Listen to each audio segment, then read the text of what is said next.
Hello and welcome to Property Box News. I'm Nuria Kearns. Now this story has been around for some time now, and following from previous reports, the government has finally confirmed that the long-awaited extension of mandatory HMO licensing will be introduced from the 1st of October 2018, subject to parliamentary approval. The regulations replace the previous prescribed description of HMO, removing the 3-storey rule and bringing in purpose-built flats where there are up to 2 flats in the block into scope of mandatory licensing. From the 1st of October, properties that meet all of the following criteria will be subject to mandatory licensing. If it's occupied by 5 or more persons, if it's occupied by persons living in 2 or more separate households, and if it meets 1. The standard test under section 254.2 of the Act, 2. The self-contained flat test under section 254.3 of the Act, but is not a purpose-built flat situated in a block comprising 3 or more self-contained flats, or if it meets the converted building test under section 254.4 of the Act. Properties that fall into scope of the new definition but are already licensed under a selective or additional scheme will be passported over to the new scheme at no extra cost to the landlord. It is estimated that by doing this, an additional 177,000 HMOs, as well as the existing 60,000, will become subject to mandatory licensing in England. Around 20,000 HMOs already licensed under selective or additional licensing schemes will be passported into mandatory licensing automatically. The changes were to be implemented in a 2-phase process, with a grace period where a license was required but would not be enforced. After the National Landlord Association asked for clarification, the Ministry of Housing, Communities and Local Government has confirmed that the legislation will be subject to parliamentary approval.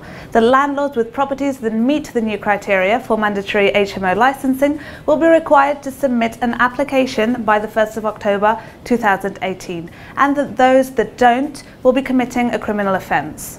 If this all seems a little confusing, to aid in this, the government will soon be publishing guidance targeted at local authorities but also useful for landlords to help everybody understand the new requirements. Contact your local authority in time to get the correct guidance. And if you are an HMO landlord, let us know your thoughts about the new rules and how they might affect you. Leave us a comment below. Now, we've all seen a few renovation and refurb disasters on Homes Under the Hammer, and Martin's expression when the new owners explain their plans and minuscule budgets are always a treat. If you're refurbing to flip a property, give yourself a fighting chance and follow these rules. Know your market, know who is buying in your area, and what prices are properties similar to yours achieving. And when it comes to styling, don't polarize. After all, one person's trash is another person's treasure.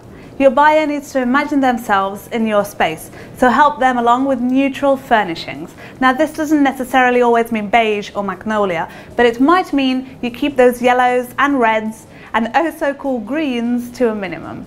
The soft blues and greys that are popular right now are probably your best bet. And remember, wall art has a voice, so speak to your buyer in a soft voice and not a heavy metal scream.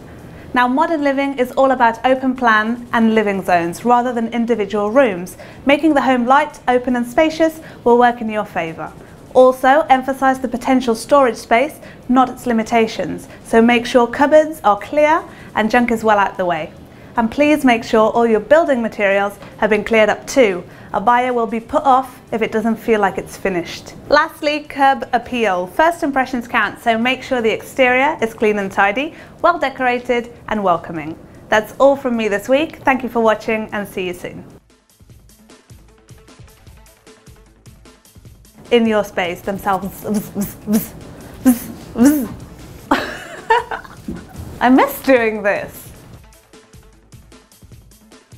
Whether the weather is good or whether the weather is bad, well, whatever the weather will be. Always clean and tidy. I just spat, sorry.